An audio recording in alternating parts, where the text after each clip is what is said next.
to order from your chair. He cannot be seen to be supervising this House. In other words, actually he's trying to put pressure on this House to act in a particular manner. Yes. The CS of National Treasury, who is not elected by anybody, as far as I'm concerned, is purporting to supervise this House in its legislative role, something that flies in the face of the Constitution and the relevant law, Honorable Speaker. So I would want at the very least that you direct that this letter be withdrawn by the National Treasury. And secondly, to compel him to commit not to attempt now or in the future to try to dictate to this House in the manner it's supposed to conduct its business.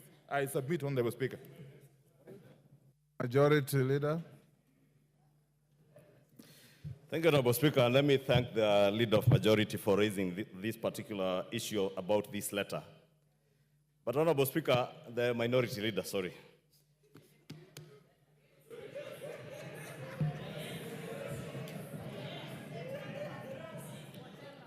Honorable Speaker, you know, they say any name can raise a baby. And today you are the majority, tomorrow you can be the minority.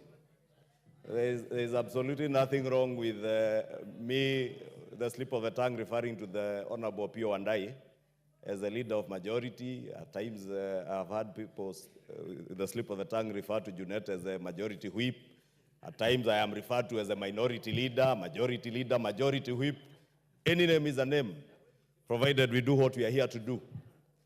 And Honorable Pio will tell you, in the last parliament, when we were with him here, the majority side, that was Jubilee, became the minority and had to depend on the minority side in its own government to pretend to be the majority. The leader of majority then, the Honorable Kimunya, the last 2 years, was the leader of the majority, but was actually a leader of the minority from the majority side. Because the Honorable Aden Duale, who was a ranking member like the Honorable John Buddy, was the leader of the majority on the majority side. But moving on, Honorable Speaker, I was thanking the Honorable Pio for raising this issue because it's important that we all get to an understanding not just of the import of this letter, but the import of all the proposed amendments that we will do to the finance bill, Honorable Speaker. And it's good that when you are responding to the Honorable Nyikal, you did point out some of those issues. And principally, Honorable Speaker, the last point that I added, that this being a money bill, we must get the concurrence of the National Treasury. And there is reason as to why the drafters of our Constitution, Article 114, put that particular provision of visions of the law as it is. Professor Ndungu, who assigned this letter, is not referring to anything that is outside of the law and the provisions of our Constitution. He refers to Section 39(4)(c) of the PFM Act, which requires to quote Section 45 of the PFM Act and other sections of the PFM Act that indicate that if we are to reduce the proposed revenue estimates, Honorable Speaker, then concurrently, and I said it on Tuesday, something must give in. If we reduce taxes that are proposed to be the revenue-raising measures to finance the budget that we have adopted, then we must find a way of either reducing expenditure, the expenditure side, because if you don't do so, what you will do is increase the fiscal deficit. It is this House, Honorable Speaker, and I was hoping the Honorable Juguna Ndungu had pointed to it, and I see he hadn't, that we passed a debt ceiling in this House. We cannot go beyond that which we have passed in this House. The National Treasury cannot borrow beyond a certain point, a ceiling that we have set by law in this House. And therefore, if you're asking that let us reduce the revenues, but don't touch the expenditure side, what we are doing is simply telling the National Treasury, increase the fiscal deficit against the law. And we cannot act against the law. I know we are the lawmakers, but we are not allowed by the Constitution to act ultra vires the Constitution. Therefore, Honorable Speaker, what the Cabinet Secretary, it could be a preemptive. It could be preemptive that I want to agree with the Honorable Pio. It is preempting debate, but the Honorable Njuguna Ndung'u, CS Njuguna Ndung'u, is not engaging in debate. This is an advisory opinion to us, reminding us that we need to abide by the Constitution and by our own laws. Honorable Speaker, the leader of minority spoke to the need, and he has asserted that the right thing, and he said it so emphatically you would want to believe him, that the right thing to do is to do a supplementary budget. That is the wrong thing to do. It is the wrong thing to do, Honorable Speaker, because you cannot begin from a mistake and say now we will break the law at this particular stage, then we will fix it with a supplementary budget. Supplementary budget should only come in once we have in the first instance, bound by what is provided for in the law.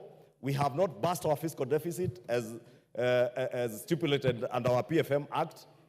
And if in the course of implementation of this budget, there are additional expenditures that then would lead to a bursting of that fiscal deficit, then we call for a supplementary budget. But we cannot say that at this point what we should be doing is a supplementary budget. What shall we be supplementing if we are even yet to pass the appropriations bill?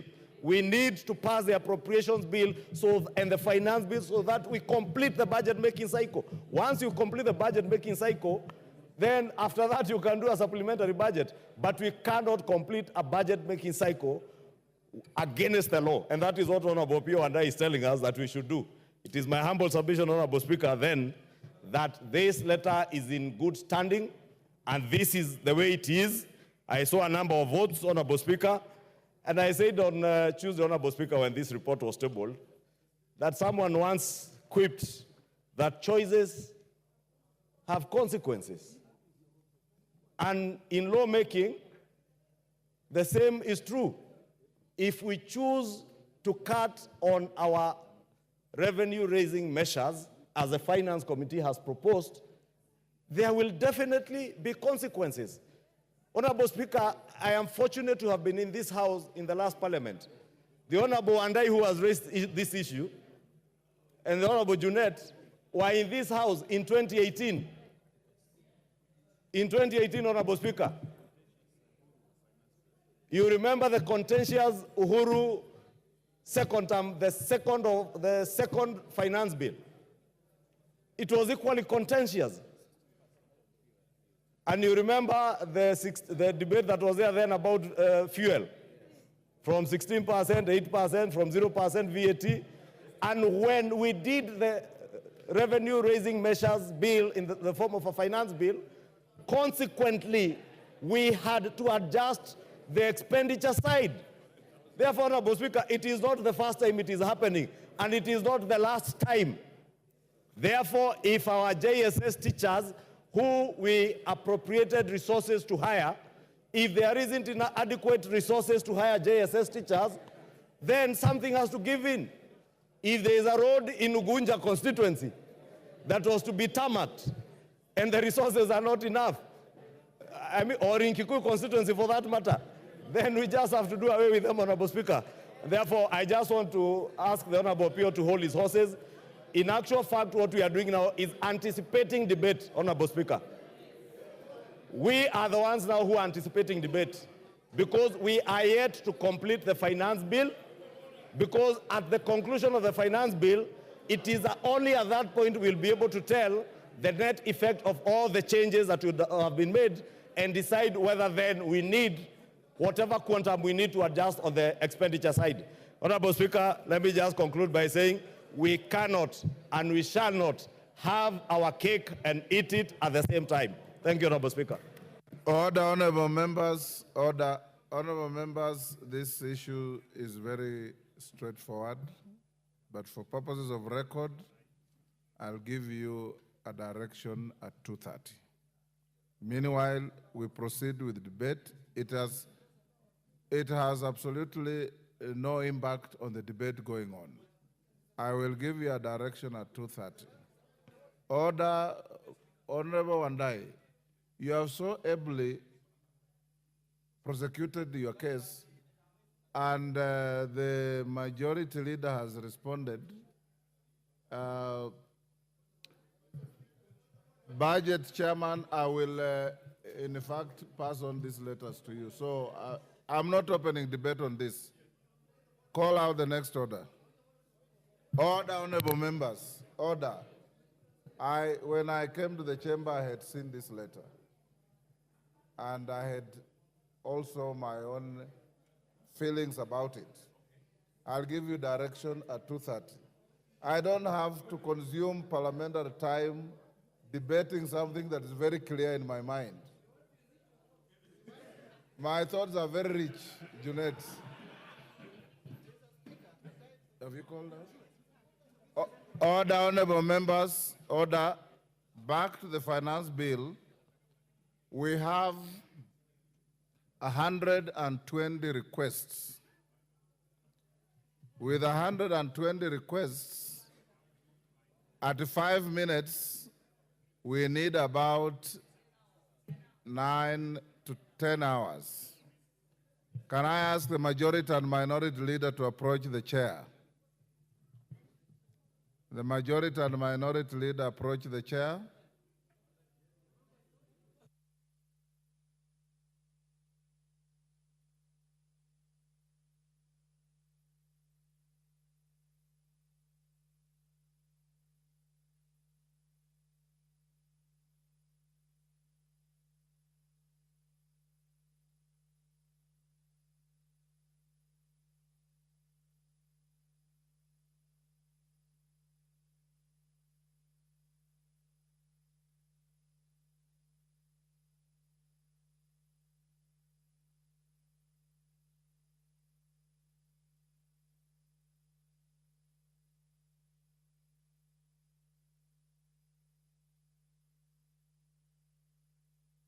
Order, honorable members. Order. Wangela, take your seat. Order. Badi, take your seat. Order, honorable members. Honorable members, I want us to proceed as follows. We have Honorable Zambia, who has 3.5 minutes to go. I've told you how many of you have keyed in. At 7 a.m. this morning, 50 members had already keyed in. But that shows the intensity of interest in the bill. We will start the debate now up to 1. In the afternoon, I'll give you 1 hour from 2:30 to 3:30. We will not need Honorable Pukose to call for the mover to reply. The mover will be called by the speaker to reply at 3:30, whereafter we shall go to vote. I've consulted with your leadership on whether we should go on with 5 minutes and cut off at the hours we have agreed, or allow more members to contribute by truncating the time to 3 minutes. If you agree to 3 minutes, we can truncate the time to 3 minutes so that more members can speak. Is that all right with the House? I put the question that the time for contribution be reduced from 5 minutes to 3 minutes. As members of that opinion say aye. Will those of the contrary opinion say nay? Nay. The ayes have it. Secondly, honorable members, I encourage you to desist from raising frivolous points of order, because some members have been raising points of order that are completely far from points of order. Yes. So, in Zambia, you finish your 3.5 minutes. The next members I call, you'll be taking 3 minutes. Members, you also keyed in very early, but sometimes the chair may not necessarily follow the list because you find like you have 10 members in a row from one side. we have to balance the House. So we will be jumping and zigzagging in the list to make sure there's some balanced representation on the floor. Zambia, go on. Thank you, Honorable Speaker, for this opportunity. Honorable Speaker, we have a responsibility as a House to protect the interests of our Kenyan citizens. Honorable Speaker, I totally oppose this finance bill. Reasons being that, Honorable Speaker, we understand that the motor vehicle tax, edible oil tax, among others, have been deleted. But Honorable Speaker, there are so many hidden taxes. Honorable Speaker, when you talk of 7 shillings per liter in fuel levy, it means that the cost of production in the local industries will go up. Honorable Speaker, even the cost of producing bread will be higher than even the normal rate as at now. Honorable Speaker, our Kenyan citizens are struggling to put food on the table. Honorable Speaker, the cost of living is going to increase even further if we consider passing this bill. Honorable Speaker, I urge members of this House to consider the cry outside there of Akina Wanjiku and the others. Honorable Speaker, the life of the Kenyan citizen of running businesses is totally unbearable as we speak now. Honorable Speaker, when it comes to the local industries, they are closing down their businesses. Reason being that the cost of production is going high and high every time. And Honorable Speaker, we have come to understand that most of the industries are closing down, making it not possible to keep on employing more of the Kenyan citizens. And Honorable Speaker, when we talk of the NDF, there are so many hidden costs which the Kenyan, as a House, we should come out clear to make sure that the cost of living of the Kenyan citizens is bearable. Thank you, Honorable Chair, Speaker, and as the government, when you talk of the hustlers, the borders, the mamambokas, it is very clear that the things are getting worse and out of hand. Honorable Speaker, I urge this government to reconsider getting a better finance bill to move the Kenyan citizens forward. Thank you, Honorable Speaker. Member for Mandera West. Member for Mandera West. Order, honorable members. Order. The conversations are too loud. Order. Cynthia Muge, take your seat. You've been standing there for 10 minutes. Honorable members, those who want to engage in conversations, there's a lobby out there. You can go and converse and come back. Give me time to hear what members are saying, and give those who want to listen to debate. Member for Mandera West.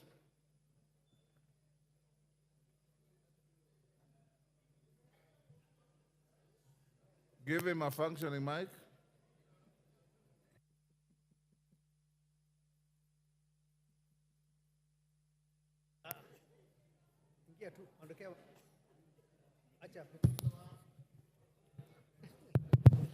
Thank you, Honorable Speaker, for giving me this chance to contribute to this very important bill that is in front of us.